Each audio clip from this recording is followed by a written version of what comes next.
बिस्मिल्लाहिर्रहमानिर्रहीम। बेटा हम पढ़ रहे थे EMI AC, ठीक है। प्रीवियस लेक्चर्स में, कुछ लेक्चर से पहले मैंने बेटा AC स्टार्ट कराया था और AC में हम इस टाइम पे सर्किट्स पढ़ रहे थे, ठीक है। मैंने आपको एक प्योर रेजिस्टिव सर्किट पढ़ाया, कैसे बिहेव करता है एक प्योर रेजिस्टर, ठीक है। उस सर्किट में EMF और करंट के दरमियान क्या रिलेशनशिप होती है। उसके बाद मैंने आपको बेटा प्योर इंडक्टिव सर्किट पढ़ाया, जिसमें हमने एक प्योर इंडक्टर लिया, ठीक है, और उसको एक ऑल्टरनेटिंग EMF के अक्रॉस ज्वाइन किया और देखा कि उस सर्किट के अंदर किस तरीके की रिलेशनशिप होती है करंट और EMF के दरमियान। और भी कुछ कॉन्सेप्ट्स मिले थे पढ़ने के लिए, जैसे कि हमने इंडक्टिव रिएक्टेंस का कॉन्सेप्ट हमने देखा, ठीक है। लीड लैग का कॉन्सेप्ट हमने देखा। आज हमारा फाइनल सर्किट होगा बेटा प्योर कैटेगरी में, और ये है बेटा प्योर कैपेसिटिव सर्किट, ठीक है। आज हम मैं खाली प्योर कैपेसिटिव सर्किट आपको दिखाऊंगा, और उसके बाद जो मेरा नेक्स्ट लेक्चर होगा उस लेक्चर में हम कुछ न्यूमेरिकल्स करेंगे जो कि बेस्ड होंगे प्योर रेजिस्टिव, प्योर इंडक्टिव और प्योर कैपेसिटिव पे।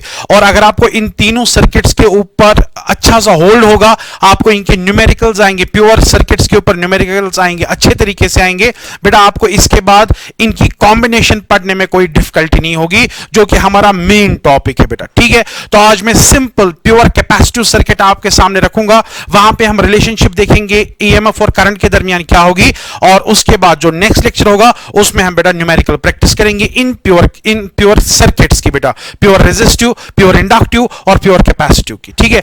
आज हम एक सर्किट लेंगे, क्योंकि कैपेसिटर भी एक बहुत इंपॉर्टेंट एलिमेंट होता है किसी भी सर्किट का, ठीक है। रेजिस्टर इंपॉर्टेंट एलिमेंट है, इंडक्टर बहुत इंपॉर्टेंट एलिमेंट है, और फिर बेटा कैपेसिटर। आज हम बेटा कैपेसिटर के अक्रॉस एक ऑल्टरनेटिंग वोल्टेज डालेंगे और देखेंगे कि वहां पे करंट की रिलेशनशिप बेटा क्या बनेगी, ठीक है। तो हम बेटा स्टार्ट करते हैं, विल स्टार्ट। दिस इज बेटा circuit number 3 and this is pure capacitive AC circuit, pure capacitive AC circuit. Now as far as pure capacitive AC circuit is concerned बेटा, मैं यहां पे एक कैपेसिटर लूंगा। जैसे कि आपको पता है कैपेसिटर दो प्लेट्स का कॉम्बिनेशन होता है। इस कैपेसिटर के प्लेट्स के अक्रॉस हम एक ऑल्टरनेटिंग वोल्टेज अप्लाई करेंगे, और इस कैपेसिटर की कैपेसिटेंस जो है वो मैं C के बराबर रखता हूं, जबकि ये ऑल्टरनेटिंग वोल्टेज जो है that will be as usual E0 sin omega t।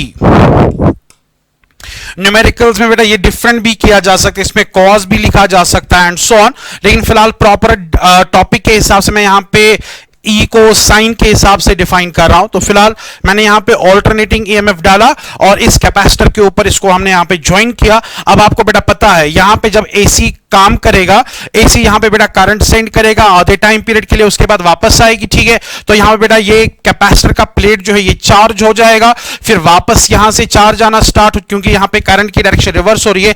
इस तरीके से ये चार्ज के बाद वापस आएगा, इस तरीके से यहां पे बेटा करंट चलती रहेगी, यानी AC सर्किट के अंदर यहां पे करंट चले। अगर हम DC सर्किट की बात करेंगे, DC सर्किट में जब कैपेसिटर चार्ज होगा, जब तक चार्ज होगा तब तक वायर्स के अंदर बेटा करंट चलेगी, जिसको हम ट्रांजिएंट स्टेट बोलते हैं। उसके बाद जब ये फुल्ली चार्ज हो जाता है उसको हम बेटा स्टेडी स्टेट बोलते हैं। उसके बाद चार्ज नहीं चलेगा, यानी वायर के अंदर जो है कोई भी करंट नहीं होगी। एक बार चार्ज जो है यानी कैपेसिटर जो है ये फुल्ली चार्ज हो जाता है। लेकिन अगर हम AC की बात करेंगे, AC में हमारे पास बिल्कुल ही अलग तरीके की करंट है, करंट पहले चल रही है फिर वापस आ रही है, ठीक है। इस तरीके से कंटिन्यूअसली जाएगी आएगी, और यहां पे सर्किट के अंदर हमेशा करंट चलती रहेगी, सब्जेक्ट टू सर्टेन कंडीशंस बेटा, ठीक है। अब सबसे पहली बात, जब मैंने यहां पे वोल्टेज डाला किसी भी कैपेसिटर के अक्रॉस, जब हम पोटेंशियल डिफरेंस डालते हैं वो चार्ज स्टोर करना स्टार्ट करता है, और कितना चार्ज स्टोर करता है उसकी एक बेसिक रिलेशनशिप है बेटा, और वो बेसिक रिलेशनशिप ये है that Q is equal to बेटा C into V, where V is the potential difference, and as you know यहां पे मैं जो पोटेंशियल डिफरेंस डाल रहा हूं वो बेटा E के हिसाब से डाल रहा हूं। So charge stored on the capacitor is equal to CE, ठीक है। C is the capacitance and E is the potential difference. आपको याद होगा कोई भी प्योर सर्किट जो मैंने आपको पढ़ाया उस मैंने आपको बताया कि हम यहां पे EMF डालते हैं, ठीक है, और हमारा काम यह होता है कि हम इसके अंदर करंट करंट का फॉर्म स्टडी करना चाहते हैं। हम देखना चाहते हैं कि करंट जो है वो किस तरीके की होगी, क्या करंट ईएमएफ के साथ फेज में होगी, क्या करंट ईएमएफ को लीड करेगी, क्या करंट ईएमएफ को लैग करेगी, हमें यही देखना होता है हर किसी टॉपिक में। अब अगर आप रेजिस्टर की बात करेंगे, वहां पे सिंपली ओम्स लॉ एप्लीकेबल था। इसके बाद मैंने इंडक्टर दिखाया, वहां पे बेटा बैक ईएमएफ का कॉन्सेप्ट एप्लीकेबल था, जिसका हमने फिर कैलकुलेशन करके अपना काम निकाल दिया। इसी तरीके से कैपेसिटर का भी कोई नोन लॉ है जो मैंने यहां पे आपको दिखाया है। इसी लॉ को इस्तेमाल करके हम करंट की वेव फॉर्म निकालेंगे। हर किसी एलिमेंट के ऊपर बेटा अलग किस्म की कैलकुलेशन लगती है, जो जो कॉन्सेप्ट वो कन्फर्म कर रहे होते हैं उन्हीं के हिसाब से कैलकुलेशन भी होती है। तो सुनिए बेटा, जब मैंने कैपेसिटर के अक्रॉस यहां पे वोल्टेज डाला, तो वोल्टेज डालने से कैपेसिटर के ऊपर चार्ज चढ़ेगा, और चार्ज जो चढ़ेगा that will be equal to C into E। अब अगर बेटा यहां पे पोटेंशियल डिफरेंस कांस्टेंट होती, यानी यहां पे अगर हमने DC डाला होता तो चार्ज भी बेटा कांस्टेंट इसके ऊपर चढ़ेगा, बट हमने जो EMF यहां पे डाला हुआ है इसमें बेटा साइनोसाइडल वेरिएशन है। EMF इंक्रीज होता है फिर डिक्रीज होता है, यानी potential difference across the capacitor is increasing, it is decreasing, it is becoming zero. So accordingly जब पोटेंशियल डिफरेंस इंक्रीज होगा, चार्ज स्टोरेज भी इंक्रीज होगी, फिर जब ये डिक्रीज होगा, चार्ज स्टोरेज भी डिक्रीज हो जाएगी। ठीक है, तो ये उसी हिसाब से चलेगा। तो अगर मैं यहां पे इसका शेप दे दूं, यहां पे इसका मतलब यह है कि charge on the capacitor plates at any instant will be equal बेटा C, E के बदले आएगा E not sine omega T, यानी कैपेसिटर के ऊपर के प्लेट्स का जो चार्ज होगा वो भी साइनोसाइडली यहां पे वेरी करेगा और इस इक्वेशन के हिसाब से वेरी करेगा ना। इस टॉपिक में चार्ज तो ठीक है, लेकिन मैं यहां पे चार्ज से ज्यादा करंट में इंटरेस्टेड हूं। तो करंट कैसे निकालूंगा? बहुत आसान है। चार्ज की रिलेशनशिप मुझे पता है, टाइम डिपेंडेंट रिलेशनशिप मुझे पता है, मैं इसका डिफरेंशिएशन कर सकता हूं, एकदम से करंट निकल आएगी ना। मैंने यहां पे ओम्स लॉ इस्तेमाल किया है, मैंने यहां पे कोई और चीज इस्तेमाल की। इट्स वेरी सिंपल बेटा, यहां पे चार्ज का डिफरेंशिएशन करके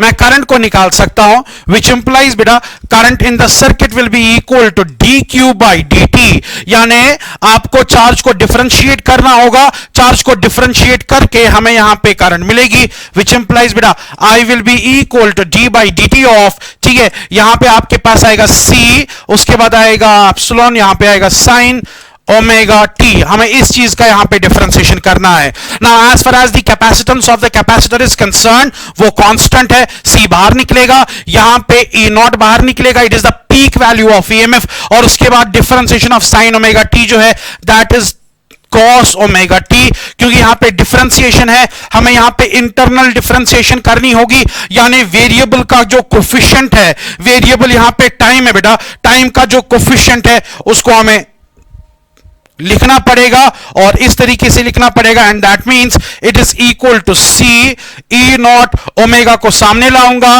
एंड देन बेटा cos of omega t. This is the value of current बेटा, ठीक है, यहां पे ये करंट का वैल्यू आ गया। अब अगर आप ध्यान से देखोगे, मैं यहां पे मैंने पिछले टॉपिक्स में भी आपको दिखाया, इंडक्टर सर्किट में भी आपको मैंने दिखाया, जब हम कंपैरिजन करते हैं, क्योंकि हमारा टॉपिक ही यही है, हमें यहां पे EMF दिया E not sine omega T, हमें इसका कंपैरिजन करंट के साथ करना है, तो करंट को भी हमें साइन फॉर्म में डालना पड़ेगा बेटा, करंट को भी हमें साइन फॉर्म में डालना पड़ेगा। तो मैं यहां पे कॉस को साइन में कन्वर्ट करता हूं, लेकिन कुछ एडजस्टमेंट्स करने पड़ेंगे, और यहां के एडजस्टमेंट्स बहुत आसान होंगे बेटा। यहां पे आएगा C, चले मैं एक और काम करता हूं, साथ साथ में मैं इसको लिखूंगा बेटा E नॉट जो कि पीक वैल्यू है, इसको डिवाइड करूंगा 1 डिवाइडेड बाई C ओमेगा के साथ बेटा, 1 डिवाइडेड बाई C ओमेगा। मैंने ऐसे क्यों किया, आप ध्यान से देखिएगा, मैंने ऐसे क्यों लिखा, ये पहली बात, ये C ओमेगा जब ऊपर जाएगा तो वापस अपना नॉर्मल बन जाएगा, ठीक है, लेकिन यहां पे लिखने का ये इसलिए है क्योंकि मैंने यहां पे इसको लिखा voltage divided by some quantity, and that is बेटा करंट, ठीक है। ये जो क्वांटिटी यहां पे डिनोमिनेटर में है, ये बराबर एनालॉग क्वांटिटी बन जाएगी बेटा ऑपोजिशन की, करंट के ऑपोजिशन की, यानी ऊपर वोल्टेज है, वोल्टेज को जब हम किसी चीज से डिवाइड करते हैं वो आपको बेटा करंट देती है, और वो जो चीज होती है that measures opposition to the flow of current. ये भी ठीक है, ऐसे लिखना ठीक है, लेकिन ऐसे लिखना ज्यादा लॉजिकल है, इससे हमें लॉजिक जो है वो ज्यादा अच्छे से समझ आ जाएगा। फिलहाल आप इसको ऐसे लिखेंगे, इसके बाद यहां पे जो कॉस है इसके बदले में लिखूंगा साइन ऑफ, ठीक है। नाउ इफ आई राइट बेटा pi by 2 plus omega T, यहां पे मैंने एक सिंपल सा रिलेशनशिप लिखा, pi by 2 plus omega T. आपने बेटा पढ़ा होगा साइन 90 प्लस थीटा, साइन 90, यहां पे 90 डिग्री होता है, यहां पे रेडियंस में मैंने लिखा pi by 2 radians, so sine of 90 plus theta that is equal बेटा cos theta. Sine of 90 plus theta is cos theta, वही मैंने यहां पे लिखा। मैंने इसके बदले ये लिखा, अगर आप इसको वापस ट्रांसफॉर्म करेंगे ये वापस आएगा। या अगर आपको बेटा साइन ए प्लस बी की फॉर्मूला पता है, आप उसको एक्सपैंड करके यही आंसर ले सकते हैं। वैसे इसमें इतना डिटेल में जाने की जरूरत नहीं है, इट्स वेरी इजी टू सी। अगर आपको कॉस को यहां पे कन्वर्ट करना पड़ा साइन में, ठीक है, तो उस हिसाब से यहां पे हमें ये लिखना पड़ेगा। It's very simple. Previous topic में भी ऐसा किया था, लेकिन वहां पे माइनस भी साथ में था, वहां पे और एडजस्टमेंट करनी पड़ी। आज जो है आज ज्यादा ही आसान है। Sine of 90 plus omega t is equal to cos of omega t. अगर आपको ये बेटा समझ आ गया तो उस हिसाब से मैं यहां पे लिखूंगा that current I is equal to बेटा E not 1 divided by C omega, और यहां पे हमें मिलेगा sine of omega t plus बेटा पाई बाई 2। अब यहां पे जब मैंने इसको चेंज किया, ये omega t plus pi by 2 मैंने इसलिए लिखा ताकि आपको पता चलेगा ओमेगा टी से ज्यादा कितना जाना है। ओमेगा टी से कितना ज्यादा जाना है बेटा, पाई बाई 2 ज्यादा जाना है। इसका मतलब जो है वो हमें टॉपिक के एंड पे समझ आ जाएगा, लेकिन फिलहाल यहां पे आप देखिएगा करंट का फॉर्म कैसा निकला, विच इंप्लाइज बेटा current will be equal to I naught. मैंने इस सब के बदले I naught which is the maximum value. Why it is the maximum value? Because sine का सबसे बड़ा वैल्यू जो होता है वो 1 के बराबर होता है, और जब साइन का मैक्सिमम वैल्यू बेटा 1 के बराबर होगा, यहां पे आपका जो वैल्यू आएगा वो सबसे बड़ा वैल्यू आएगा करंट का, एंड सबसे बड़ा वैल्यू जो है वो बेटा आई नॉट है। उसके बाद आएगा बेटा साइन ऑफ शाबाश omega t plus pi by 2, sin of omega t plus pi by 2, where I have used shabash, where I naught which is the maximum value of current is equal to beta E naught 1 divided by C omega बेटा, ठीक है।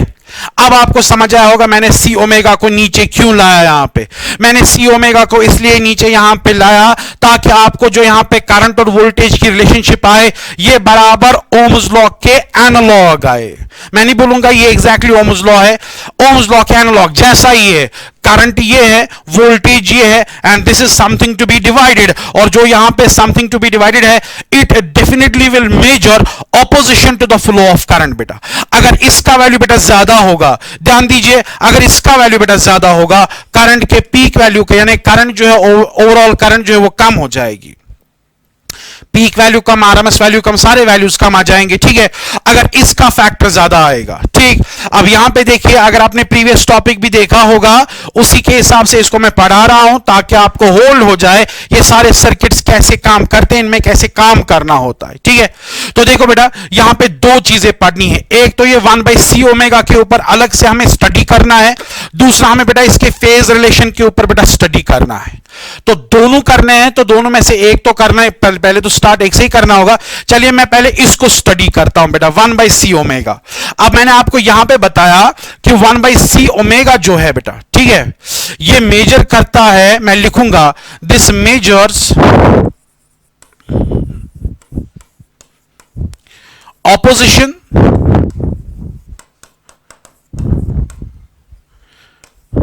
To the flow of current.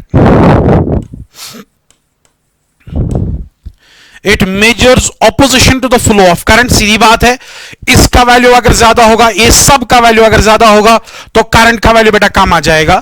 ये जो यहां पे opposition major करता है ये वाला पोर्शन, ठीक है, एक प्योर कैपेसिटिव सर्किट में, ये इंडक्टिव सर्किट नहीं, आज कैपेसिटिव सर्किट है, जो यहां पे ऑपोजिशन मेजर करता है इसको हम बेटा कैपेसिटिव रिएक्टेंस बोलते हैं, ठीक है। So this measures opposition to the flow of current and is called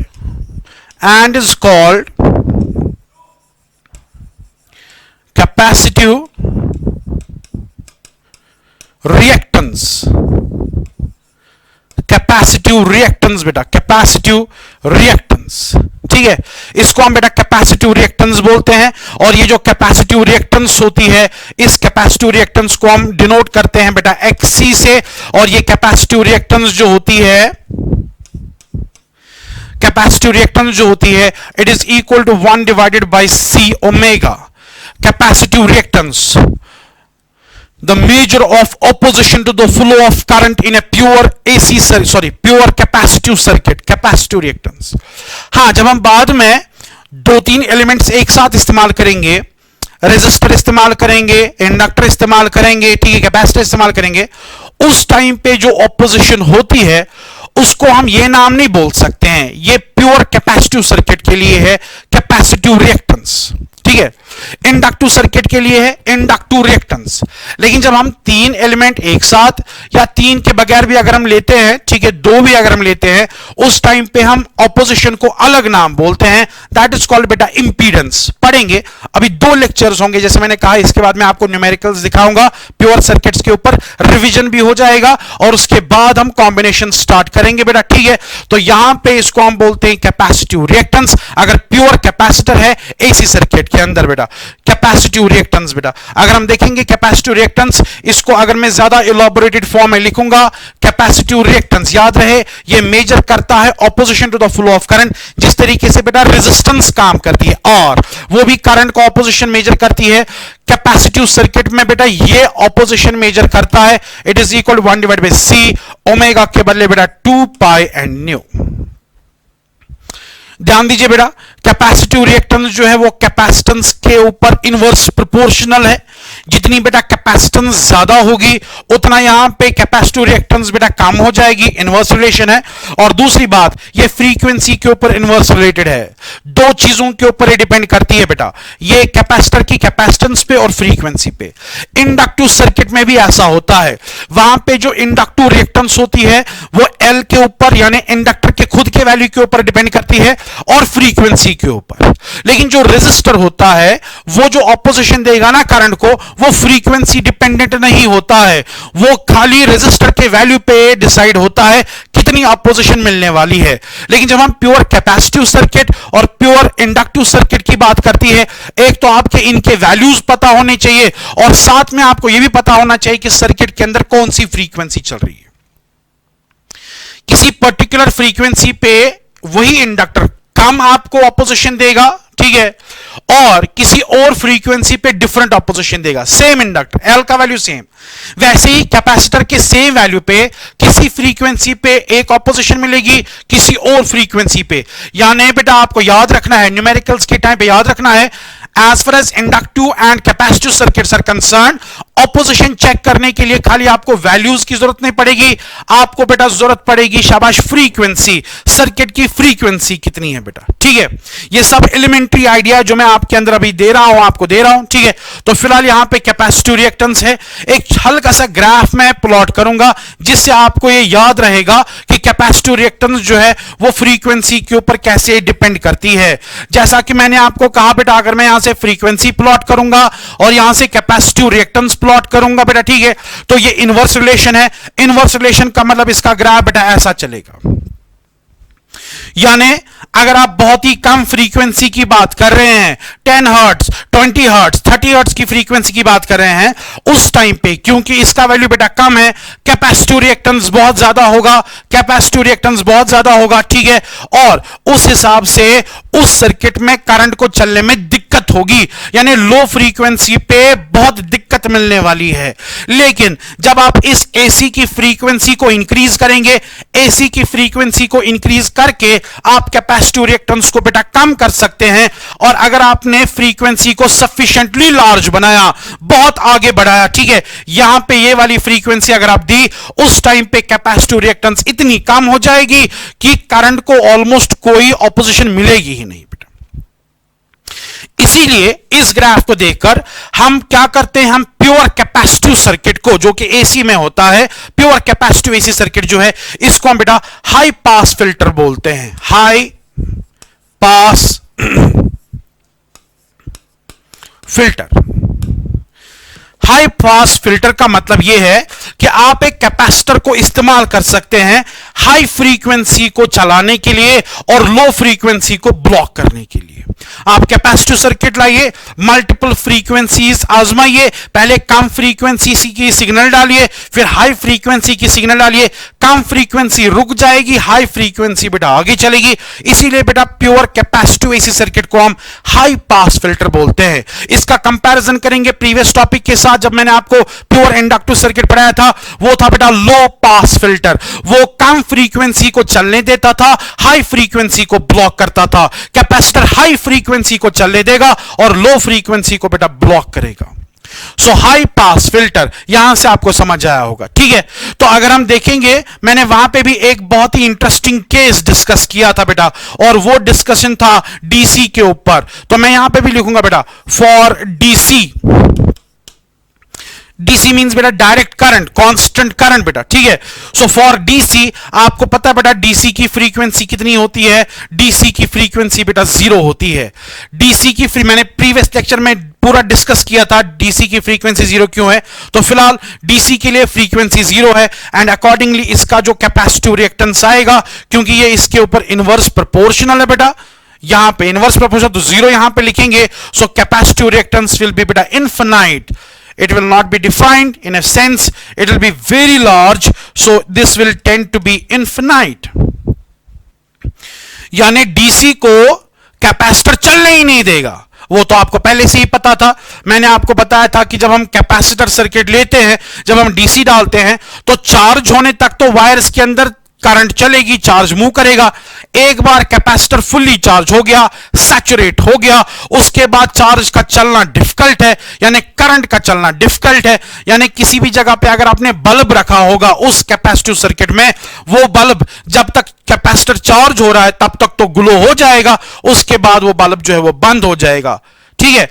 और यहां पे यही मैंने बताया कि डीसी में कैपेसिटिव रिएक्टेंस इनफिनाइट है, यानी डीसी यहां पे नहीं चलेगी, कैपेसिटर एक ब्लॉकेड का काम करेगा, ये करंट की कंटिन्यूटी मेंटेन करने नहीं देगा। लेकिन अगर आपने एसी चलाई and more specifically high frequency AC चलाई, कैपेसिटर उस टाइम पे बहुत कम रिएक्टेंस देता है, जिसकी वजह से करंट आसानी से चल पाती है बेटा। So these were some concept जो मैंने आपको बताया। मैंने बताया pure capacitive AC circuit high pass filter का काम करता है, ठीक है। मैंने आपको कैपेसिटिव रिएक्टेंस का कॉन्सेप्ट यहां पे दे दिया, मैंने डीसी के टाइम पे बताया क्या होता है। और दूसरी बात, जो यहां पे करंट का पीक वैल्यू आएगा, उस पीक वैल्यू को मैंने डिफाइन किया, it will be equal to peak value of voltage divide by capacitive reactance. आप बेटा जरूरी नहीं कि आप पीक वैल्यू की इक्वेशन ही इस्तेमाल करेंगे, आप यहां बेटा आरएमएस वैल्यू भी लिख सकते हैं, लेकिन यहां पे XC ही रहेगा, ठीक है। यानी मैं इस इक्वेशन के बदले लिख सकता हूं I naught will be equal to E naught divided by XC, where XC is the capacitive reactance, जो मैंने यहां पे लिखा। अब अगर आपकी XC जो है that will remain constant for a given value of capacitance and for a given frequency, तो XC constant रहेगा। हाँ, अब अगर आपको पीक वैल्यू करंट का जानना है तो EMF के पीक वैल्यू को XC से डिवाइड करना है। अगर आपको RMS वैल्यू जानना होगा तो E का RMS वैल्यू जो है उसको XC से डिवाइड करना होगा, आपको बेटा करंट का RMS वैल्यू मिलेगा। मींस आप करंट का कोई भी वैल्यू निकालना चाहते हैं, पीक, आरएमएस, एवरेज जो भी है, उसके अकॉर्डिंग यहां पे आपको पीक, आरएमएस या एवरेज लिखना होगा, लेकिन डिवाइड करना एक्सी के साथ, वही आपको ये वैल्यू दे देगा बेटा। तो ये था behaviour pure capacitive AC circuit का। अब हम एक काम करेंगे, जैसे मैंने कहा था मुझे दो चीजें पढ़ानी है। एक चीज जो मुझे पढ़ानी थी वो थी यहां पे पीक वैल्यू करंट, जिसमें मैंने कैपेसिटिव रिएक्टेंस यहां पे आपको दिखाया। दूसरी बात, मुझे आपको बेटा फेज रिलेशनशिप यहां पे समझानी है। जाहिर सी बात है करंट और ईएमएफ फेज में नहीं होंगे, there is a phase difference of π/2। हां, तो π/2 का फेज डिफरेंस तो है, लेकिन कौन आगे चलेगा वो कॉन्सेप्ट मैंने आपको दिया था प्रीवियस लेक्चर में। आगे चलना क्या होता है, पीछे चलना। अगर वहां पे नहीं समझ आया, मैं फिर से इसको रिपीट करूंगा। आज हम देखेंगे कि करंट और ईएमएफ किस तरीके से आपस में चलते, किस तरीके से अपने वैल्यूज अटेन करते हैं, और उसके बाद मैं आपको इसका फेजर डायग्राम भी दिखाता हूं बेटा, ठीक है। तो यहां पे देखिएगा ध्यान से, चले मैं आपको अलग से ही दिखाता हूं।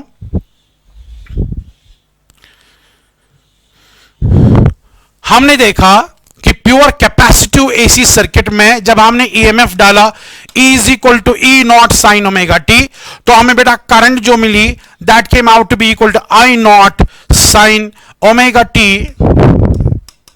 Plus pi by two. ये प्योर कैपेसिटिव एसी सर्किट में है बेटा, ठीक है। प्रीवियस लेक्चर में मैंने आप कुछ डेटा पॉइंट्स डाले थे, यहां पे जरूरी नहीं है, ठीक है। तो ये खाली आपको सेटिस्फाई करने के लिए कि हम ग्राफ कैसे प्लॉट कर रहे हैं। सो बेटा at time t equal to 0 अगर हम बात करेंगे, EMF will be equal to all together 0, because t का वैल्यू 0 डाल देंगे, ये सारा 0 बनेगा, sine 0 is 0 and EMF will be equal to 0। But as far as the current is concern it will be equal to I not, उसके बाद आएगा sine of शाबाश ओमेगा, t के बदले 0 आएगा, लेकिन यहां बेटा पाई बाई 2 बचेगा, ये 0 बन जाएगा, sine of pi by 2 that is equal to 1 and that means current will be equal to बेटा I not. That means initially जब EMF का वैल्यू 0 होगा उस टाइम पे करंट अपने पीक वैल्यू पे पहुंच चुका होगा बेटा। और उसके बाद and at t equal to बेटा t बाई 4 आपको पता होगा, ठीक है, t बाई 4 चौथा हिस्सा, ठीक है, e will be equal to E not, उसके बाद यहां पे आएगा साइन ऑफ ओमेगा के बदले आएगा 2 पाई बाई t और यहां पे बेटा t बाई 4 आएगा, ठीक है, एंड दैट मींस यहां पे t और t कैंसल, 2 यहां पे 2 बनेगा pi by 2 and that was obvious बेटा, it will be equal to बेटा पीक वैल्यू। लेकिन अगर हम करंट की बात करेंगे बेटा, अगर हम करंट की बात करेंगे, करंट जो है इसी टाइम पे I will be equal to I not sine of, यहां पे आएगा बेटा 2 पाई बाई टी और उसके बाद आएगा बेटा t बाई 4 प्लस यहां पे पाई बाई 2 एडिशन में लिखना है, तो यहां पे t कैंसिल, ये बनेगा 2, so pi by 2 plus pi by 2, ठीक है। दैट मींस बेटा pi by 2 plus pi by 2 means 90 plus 90 that is बेटा 180, sine of 180 is equal to बेटा 0, that means current will have a 0 value.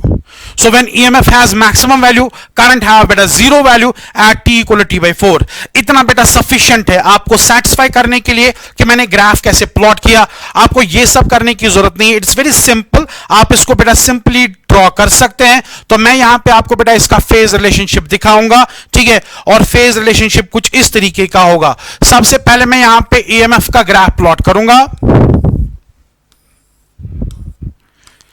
EMF जैसे मैंने आपको दिखाया सिंपल साइन वेव यहां पे फॉलो करेगा, सो t इक्वल टू 0 पे 0 आएगा। उसके बाद हमने दूसरा डेटा पॉइंट देखा था t बाई 4 पे, उसका वैल्यू बेटा मैक्सिमम आएगा एंड अकॉर्डिंगली फिर यहां पे तो मैं इसका ग्राफ जो है ऑलरेडी हम इसको पहचानते हैं, सो इसका ग्राफ बेटा ऐसा बनेगा। So this will be t by 4, this equal to बेटा t by 2, this equal to बेटा 3t by 4 and this is equal बेटा t, ठीक है। ये कंप्लीट हो गया। यहां पे ये EMF का ग्राफ है, मैं यहां पे लिखूंगा बेटा ये EMF का ग्राफ है, E is equal to E not sine omega t, ठीक है। लेकिन अब किससे मैं ज्यादा इंटरेस्टेड हूं, मैं इंटरेस्टेड हूं बेटा करंट के ग्राफ पे। अगर आप करंट देखोगे वहां पे हमने देखा था कि 0 पे करंट का वैल्यू ऑलरेडी मैक्सिमम है और वो भी पॉजिटिव मैक्सिमम है, मींस 0 पे इसका वैल्यू बेटा यहां पे आएगा, this is the maximum value of current, जबकि ये जो है this is the maximum value of बेटा वोल्टेज, ठीक है।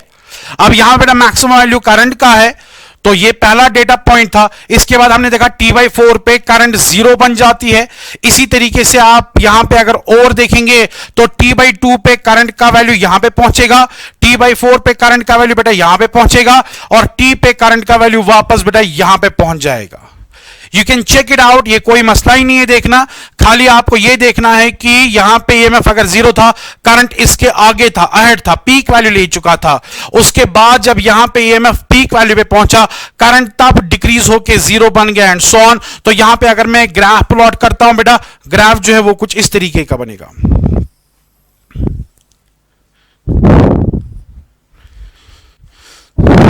ठीक है। अब आप देखिए बेटा ग्राफ से, ये बेटा करंट का ग्राफ है, I is equal to I not sine of omega t plus pi by 2। This is the graph representing this equation.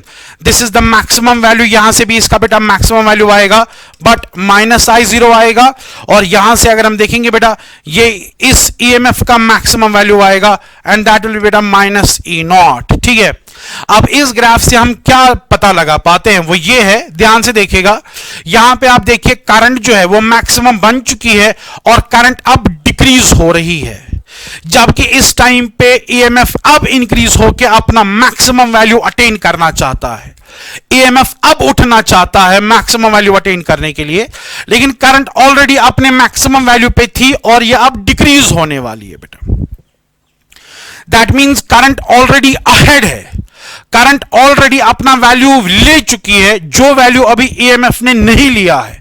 Current already peak पे है जबकि ईएमएफ जीरो पे है। अब ईएमएफ यहां पे पीक अटेन करना चाहता है, करंट पीक अटेन करके अब वापस घर भी लौटना चाहता है बेटा। तो इस सर्किट में अगर आप देखोगे यहां पे जो करंट होगी वो लैग करेगी, ठीक है, सॉरी लीड करेगी। तो इस सर्किट में क्या होगा, current Leeds EMF bye a phase of कितना, शाबाश, π/2। वो तो हमने मैथमेटिकली देखा था, ठीक है। हम ये भी लिख सकते हैं कि इस सर्किट में जो ईएमएफ है वो लैग कर रही है करंट को by π/2। So EMF lags current by π/2 और करंट लीड्स ईएमएफ बाय बेटा π/2। यह हमें इससे पता चला। इंडक्टिव सर्किट का अगर आप कंपैरिजन करेंगे, वहां पे हमने देखा वहां पे करंट ही लैग कर रही थी, ईएमएफ लीड कर रहा था। ईएमएफ वैल्यूज जो थे वो पहले ले रहा था, उसके बाद करंट वो वैल्यूज अटेन कर रही थी। लेकिन यहां पे करंट ये वैल्यूज अटेन करेगा और ईएमएफ जो है वो लैग कर रहा है बेटा, ठीक है। ये हमें इस ग्राफ से पता चला और मैंने आपको प्रीवियस लेक्चर्स में भी बताया, ये ग्राफ्स आपको इस टाइम पे मजा तो आएगा, ये वेव्स जाता है ऊपर ऐसे वैसे, ठीक है। लेकिन बेटा हम जब इन कंपोनेंट्स के कॉम्बिनेशन इस्तेमाल करेंगे, उन कॉम्बिनेशंस के टाइम पे, जैसे आपको यहां पे पता था बेटा कि यहां पे 90 का फेज डिफरेंस है, जब हम कॉम्बिनेशन इस्तेमाल करते हैं, इंडक्टर को, कैपेसिटर को, रेजिस्टर को एक साथ रखते हैं, उस टाइम पे भी फेज डिफरेंस हो सकता है, ठीक है। और वो फेज डिफरेंस नहीं जरूरी कि वो 90 के बराबर होगा, वो किसी और के बराबर होगा। 90 के टाइम पे इट वाज इजी, जैसे यहां पे आपने देखा मैंने यहां पे बेटा इसको बनाया, फिर मैंने बताया ये इसका पीक, फिर मैंने खुद ही डॉट्स यहां पे डाले। मुझे पता था जब ये पीक था ये जीरो बन जाएगा। अब जब ये जीरो बनेगा तब करंट नेगेटिव आ जाएगा, जब ये नेगेटिव बनेगा करंट जीरो पे आ जाएगा, और फिर जब ये जीरो बनेगा, तो ये मैं जबानी बोल लेता क्योंकि फेज डिफरेंस 90 का था।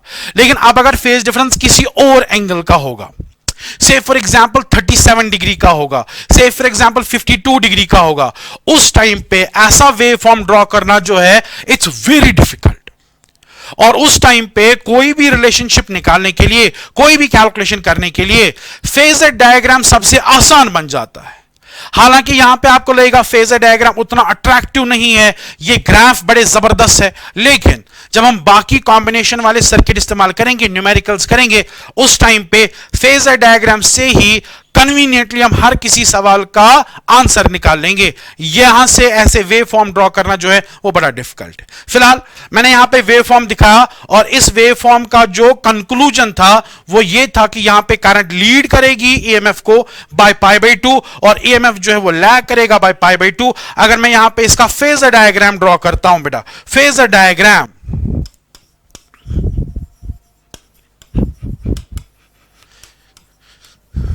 ठीक है, फेजर डायग्राम के लिए आपको पता है फेजर जो होते हैं दे आर रोटेटिंग वेक्टर्स बेटा। तो सबसे पहले मैं यहां पे ईएमएफ का फेजर ड्रॉ करता हूं E0, और ये E0 जो यानी ईएमएफ जो है उसका एंगल बेटा ओमेगा टी। आप बोलोगे सर कैसे, क्योंकि हमने जो ईएमएफ है उसका फेज एंगल अगर आप देखोगे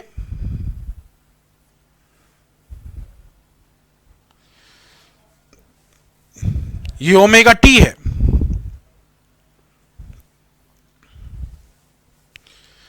यानी ईएमएफ जो है जब उसका फेजर घूमेगा वो ओमेगा टी एंगल बनाता है, लेकिन करंट जो है जब वो घूमता है उसका जो फेज एंगल होगा that will not be simply omega T, it will B omega t plus 90, यानी ओमेगा टी से हमें 90 आगे आना है।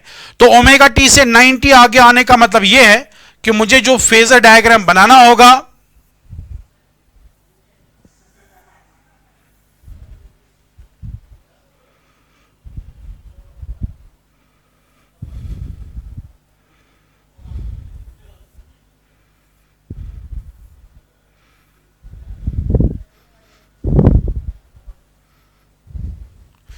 ये फेजर डायग्राम बेटा ऐसा होगा।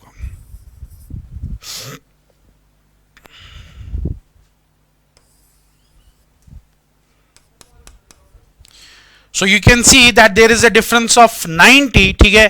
तो आई का अगर आप एंगल देखोगे ओमेगा टी प्लस 90, मैंने 90 का एंगल यहां पे डाल दिया, चलो मैं ऐसे दिखाता हूं, दिस इज बेटा 90, ठीक है।